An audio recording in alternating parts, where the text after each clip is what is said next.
ជំរាបសួរបងប្អូនទាំងអស់គ្នាថ្ងៃនេះសូមបង្ហាញបងប្អូនពីរបៀបធ្វើបបរគ្រឿងសមុទ្រវិធីធ្វើបបរគ្រឿងសមុទ្រនេះស្រដៀងគ្នាទៅនឹងបបរសាមជោងអញ្ចឹងគ្រាន់តែខ្ញុំដកចេញនៅប្រហិតសាច់គោប្រហិតសាច់ត្រីជាមួយនឹងផ្សិតចំបើងហើយប្រភេទសាច់ដែលខ្ញុំដាក់ជំនួសវិញមានដូចជាបង្គាសាច់ជ្រូកចិញ្ច្រាំបន្តិចជាមួយនឹងមឹកតោះយើងមកចាប់ផ្ដើមធ្វើទាំងអស់គ្នាជាដំបូងគឺយើងចាប់ផ្ដើមជាមួយនឹងផ្នែកបន្លែមុនគេចំពោះផ្សិតនេះគឺខ្ញុំប្រើចំនួន6គ្រាប់បងប្អូនគ្រាន់តែលាងទឹកឲ្យស្អាតរួចហើយហាន់វាជាចំណិតស្ដើងល្មមរីឯឆៃពៅប្រៃនេះខ្ញុំប្រើតែមួយដុំតូចទេអញ្ចឹងយើងគ្រាន់តែយកវានឹងមកហាន់ជាចំណិតស្ដើងចំពោះយូហឺជាមួយនឹងហេប៊ីខ្ញុំប្រើហេប៊ីចំនួន2ស្លាបព្រាបាយយូហឺចំនួន2បន្ទះបងប្អូនគ្រាន់តែយកវាទៅលាងទឹកឲ្យស្អាតរួចហើយយើងយកយូហឺហ្នឹងមកហាន់ជាកំណាត់ខ្លីៗឥឡូវយើងចូលមកដល់ផ្នែកសាច់ជ្រូកវិញខ្ញុំប្រើចំនួន3ខាំហើយមុននឹងយកទៅធ្វើបបរហ្នឹងខ្ញុំផ្សំគ្រឿងបន្តិចដែរដើម្បីឲ្យវាមានជាតិជាដំបូងខ្ញុំដាក់អំបិលកន្លះស្លាបព្រាកាហ្វេម្សៅស៊ុប1/4ស្លាបព្រាកាហ្វេស្ករសកន្លះស្លាបព្រាកាហ្វេម្រេចម៉ដ្ឋ1/4ស្លាបព្រាកាហ្វេខ្ទឹមសចិញ្ច្រាំបន្តិច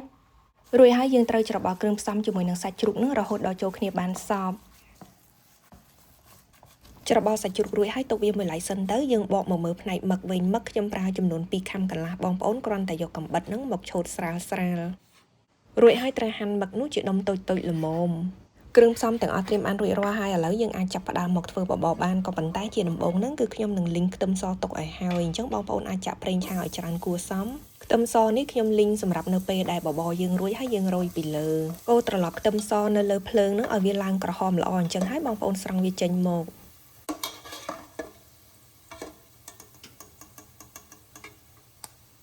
ហើយប្រេងឆាដែលនៅសល់នៅក្នុងឆ្នាំងហ្នឹងខ្ញុំនឹងយកវាទៅលីងគ្រឿងផ្សំផ្សេងទៀតបន្តតែម្ដងបន្តមកគឺយើងនឹងដាក់ខ្ទឹមក្រហម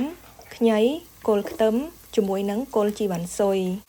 លីងគ្រឿងទាំងអស់ហ្នឹងនៅលើភ្លើងឲ្យវាឡើងឈ្ងុយបន្តិចហើយយើងអាចចាក់អង្ករចូលបានអង្ករនេះគឺខ្ញុំប្រើចំនួន1កំប៉ុងទឹកដោះគោបងប្អូនត្រូវលាងទឹកឲ្យស្អាតសិនចាំយកវាមកចាក់ចូលរួចហើយបងប្អូនត្រូវឆាអង្ករហ្នឹងរហូតដល់វាឡើងស្ងួតនិងឡើងក្រហមតិចឥឡូវនេះអង្ករបានឡើងក្រហមតិចហើយអញ្ចឹងយើងអាចចាក់ទឹកធម្មតានឹងចូលទៅទឹកធម្មតាខ្ញុំប្រើចំនួន3លីត្រចាក់ទឹកចូលហើយយើងអាចគ្របគម្របនិងទុកឲ្យអង្ករផាន់យើងនឹងរៀងរីកជាងនេះបន្តិចអង្ករនៅពេលនេះចាប់ផ្ដើមរីកប្រហែលជា 80% ហើយអញ្ចឹងបងប្អូនអាចដាក់សាច់ជ្រូកចិញ្ច្រាំចូលដោយលុញវាមូលតូចលុញសាច់ជ្រូកហើយខ្ញុំនឹងដាក់បង្គាក្រៀមជាមួយនឹងយូហឺចូលដែរបន្ទាប់មកឆៃពៅប្រៃច្របល់ចូលគ្នាបន្តិចរួចហើយចាំយើងបន្ថែមគ្រឿងលើកនេះខ្ញុំដាក់គ្រឿងក្រោយគេព្រោះថាខ្លាចមានជាតិប្រៃចេញពីឆៃពៅជាមួយនឹងហេប៊ីដោយនេះខ្ញុំប្រើទឹកត្រីចំនួន3ស្លាបព្រាបាយស្ករសកន្លះស្លាបព្រាបាយអំបិលកន្លះស្លាបព្រាបាយដូចគ្នាប៊ីចេងកន្លះស្លាបព្រាកាហ្វេកូរគ្រឿងផ្សំនៅលើភ្លើងនឹងឲ្យវារលាយសព្វរួចហើយខ្ញុំនឹងដាក់ឈាមមាន់ចូលឈាមមាន់នេះខ្ញុំប្រើមួយដុំតូចយើងគ្រាន់តែយកវានឹងមកកាត់ជាដុំតូចល្មម